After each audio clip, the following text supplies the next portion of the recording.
Assalamualaikum warahmatullahi wabarakatuh. Halo semuanya, perkenalkan kami dari Reka 58 akan memaparkan materi tentang bahaya merokok. Saya sendiri Faizatul Awaliyah dari D3 Keperawatan. Perkenalkan, saya Yulia Berliani dari Prodi Sarjana Terapan Kebidanan dan Profesi Bidan. Halo, saya Ladisya Alberja, Prodi Sarjana Terapan Terapi Gigi. Perkenalkan, nama saya Elsa Rizky Febria dari Prodi D3 Kebidanan. Perkenalkan, nama saya Hayurati Mahadika dari Prodi D3 Teknologi Laboratori Medis. Perkenalkan, saya Hafnia Naimatul Haq dari Program Studi Sarjana Terapan Teknologi Laboratori Medis. Perkenalkan, nama saya Rifanggita Asita Putri dari Program Studi Diploma 3 Teknologi Laboratorium Medis. Halo, nama aku Yuslinda Widiawati dari Prodi D3 Sanitasi. Perkenalkan, saya Menitriani dari Prodi Sarjana Terapan Terapi Gigi.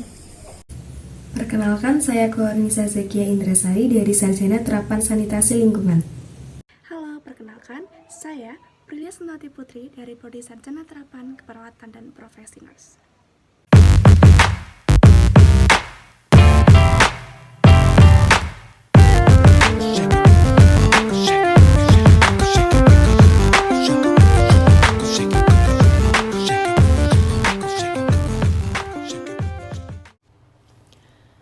Rokok adalah lintingan atau gulungan tembakau yang digulung atau dibungkus dengan kertas sebesar kelingking dengan panjang 8-10 cm. Biasanya dihisap seseorang setelah dibakar ujungnya. Rokok merupakan pabrik bahan kimia berbahaya. Hanya dengan membakar dan menghisap sebatang rokok saja dapat diproduksi lebih dari 4.000 jenis bahan kimia. 400 diantaranya beracun dan 40 diantaranya bisa berakumulasi dalam tubuh dan dapat menyebabkan kanker. Rokok juga termasuk zat adiktif karena dapat menyebabkan ketagihan dan ketergantungan bagi orang yang menghisapnya. Dengan kata lain, rokok termasuk golongan nafsa, narkotika, psikotropika, alkohol, dan zat adiktif. Kenapa rokok bisa berbahaya bagi diri kita? Setiap batang rokok yang dinyalakan akan mengeluarkan lebih 4.000 bahan kimia beracun. Pada asap rokok terdapat bahan radioaktif dan bahan-bahan yang digunakan di dalam cat, pencuci lantai, obat ngengat, Racun serangga atau DTT, racun anai-anai atau arsenik, gas beracun atau hidrogen cyanide yang digunakan di kamar gas maut bagi pesalah yang menjalani hukuman mati dan banyak lagi. Bagaimanapun, racun paling penting adalah tar, nikotin, dan karbon monoksida. Variasi rokok berdasarkan bahan pembungkusnya. 1. Klobot. Klobot merupakan rokok yang bahan pembungkusnya berasal dari daun jagung. Yang kedua, kawung. Kawung merupakan rokok yang bahan pembungkusnya berasal dari daun aren. Yang ketiga, sigaret. Sigaret merupakan rokok yang bahan pembungkusnya berasal dari kertas. Yang keempat, rokok yang bahan pembungkusnya berasal dari daun tembakau. Rokok berdasarkan bahan baku atau isi. Yang pertama, rokok putih. Isinya hanya daun tembakau yang diberi saus untuk mendapatkan efek rasa dan aroma tertentu. Yang kedua, rokok kretek. Isinya berupa daun tembakau dan cengkeh yang diberi saus untuk mendapatkan efek dan rasa aroma tertentu. Yang ketiga, rokok kelembak. Isinya berupa daun tembakau, cengkeh, dan menyan yang diberikan saus untuk mendapatkan efek rasa dan aroma tertentu. Rokok sangat berat. Bila mengonsumsi rokok lebih dari 31 batang per hari dan selang merokoknya 5 menit setelah bangun pagi. Perokok berat.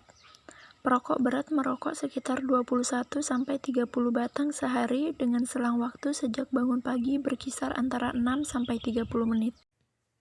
Perokok sedang. Perokok sedang menghabiskan rokok 11-21 batang dengan selang waktu 31-60 menit setelah bangun pagi. Klasifikasi pada perokok sedang yaitu klasifikasi menurut Sitepo 11-24 batang per hari. Sedangkan menurut Esmed 5-14 batang per hari.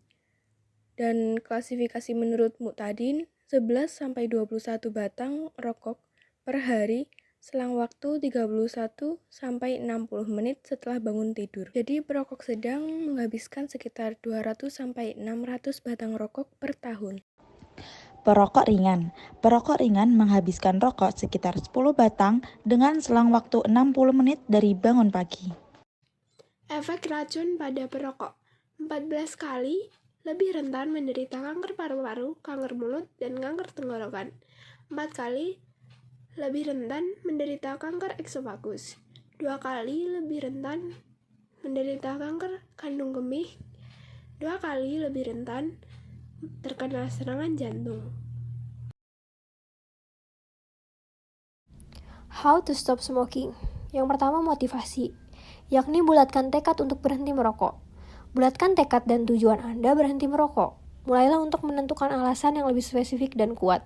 Misalnya, niatkan bahwa Anda ingin melindungi keluarga sebagai perokok pasif dari resiko terkena kanker paru-paru dan lain-lain. Anda bisa menentukan alasan tersebut sebagai motivasi. Contohnya berhenti merokok agar dapat bersedekah dari uang yang biasa Anda pakai untuk membeli rokok. Yang kedua yaitu berhenti merokok seketika atau total, atau melakukan pengurangan jumlah rokok yang dihisap secara bertahap. Yang pertama itu berhenti merokok seketika. Hari ini Anda merokok, besok Anda berhenti sama sekali tidak merokok. Untuk kebanyakan orang, cara ini paling berhasil. Cara yang kedua itu kurangi secara bertahap. Jumlah rokok yang dihisap setiap hari dikurangi secara berangsur-angsur, sampai dengan jumlah yang 0 batang pada hari yang ditetapkan. Misalnya hari pertama berhenti merokok, menghabiskan 10 batang. Hari kedua atau seterusnya menjadi 8 batang dan hari-hari berikutnya itu sampai dengan 0 batang, tidak merokok sama sekali. Untuk cara kedua ini harus ditentukan pola penurunannya dan tanggal berapa berhenti merokok menjadi 0 batang. Tanggal itu harus diberitahukan pada keluarga, kerabat, atau teman agar mereka dapat membantu mengingatkan juga. Yang ketiga yaitu kenali waktu dan situasi di mana Anda sering merokok. Bagi para perokok, ada waktu di mana kebiasaan merokok paling sering dilakukan. Misalnya, saat menunggu, sesudah makan, nongkrong bareng teman-teman, dan aktivitas lainnya. Coba alihkan kebiasaan merokok di tempat tersebut dengan aktivitas lain, misalnya mengunyah permen sebagai pengganti.